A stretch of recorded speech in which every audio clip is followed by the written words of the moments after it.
തലസ്ഥാന നഗരത്തിലെ വെള്ളക്കെട്ടിന് പരിഹാരം വേണ്ടേ? ആ പരിഹാരം കാണാനുള്ള സത്വര നടപടികളിലേക്ക് സർക്കാരും നഗരസഭയും ഒക്കെ കടന്നു കഴിഞ്ഞു. തദ്ദേശ മന്ത്രിയുടെ നിർദ്ദേശപ്രകാരം നഗരത്തിലെ എല്ലാ ഓടകളും വൃത്തിയാക്കാൻ കഴിയുന്ന സക്ഷൻ കം ജെറ്റിംഗ് മെഷീൻ വാങ്ങാനുള്ള നടപടികൾ അന്തിമഘട്ടത്തിലാണ്.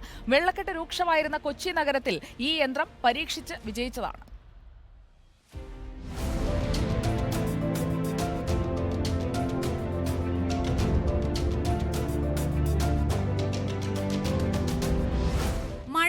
മഴയെ തുടർന്നുള്ള വെള്ളക്കെട്ടും കണ്ണു തുറപ്പിച്ചു.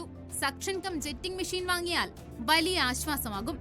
ഓടകളിലെ വെള്ളം തോടുകളും ആറുകളും വഴി ഒഴുകിപ്പോകുന്നതിന് തടസ്സം നിൽക്കുന്ന മാലിന്യവും മണ്ണും ചെളിയും നീക്കം ചെയ്യാനുള്ള 2 മെഷീനുകളാണ് തിരുവനന്തപുരത്തെത്തുക. സ്ലിപ്പ് പുഷർ, സ്ലോട്ട് ട്രാപ്പർ എന്നീ യന്ത്രങ്ങളാണ് ഉടനെത്തുന്നത്. ഇതുപയോഗിച്ച് അടിഞ്ഞുകൂടുന്ന മാലിന്യവും മണ്ണും ചെളിയും ഒഴിവാക്കാനാകും. ഇങ്ങനെ നഗരത്തിലുണ്ടാകുന്ന വെള്ളക്കെട്ടിന് പരിഹാരം കാണാനുമാകും. സ്ലാബുകൾ തുറക്കാതെ അകലെ നിന്ന് പോലും ചെളിയും മണ്ണും വലിച്ചെടുത്ത് നീക്കം ചെയ്യാം.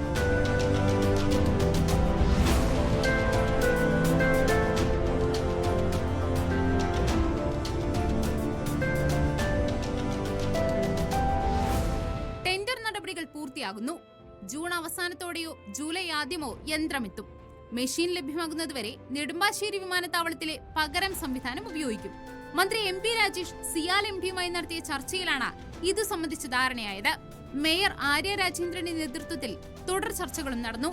തോടുകളും ആറുകളും സജ്ജമാകുന്നതോടെ നഗരത്തിലെ ഓടകളിലെ വെള്ളം ഒഴുകിപ്പോകാനുള്ള സുഗമമായ സംവിധാനം ഒരുക്കാനും അതുവഴി വെള്ളക്കെട്ടിനെ നിയന്ത്രിക്കാനും കഴിയും.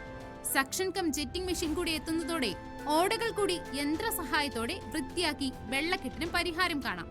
തിരുവനന്തപുരം നഗരസഭ സ്മാർട്ട് സിറ്റി പദ്ധതിയിൽ ഉൾപ്പെടുത്തിയാണ് സക്ഷൻ കം ജെറ്റിംഗ് മെഷീൻ വാങ്ങുന്നത്. 11,000 ലിറ്റർ ശേഷിയുള്ള സക്ഷൻ കം ജെറ്റിംഗ് മെഷീനാണ് ലഭ്യമാവുക. 5 കോടിയോളം രൂപയാണ് വില. 30 മീറ്ററോളം നീളത്തിലുള്ള ഹോസ് ഉപയോഗിച്ച് ഓടകൾക്കുള്ളിലേക്ക് ഉന്നത മർദ്ദത്തിൽ വെള്ളമടിച്ച് വൃത്തിയാക്കുന്ന ജെറ്റിംഗ് സംവിധാനമാണ് വാഹനത്തിലെ ഒരു ഘടകം.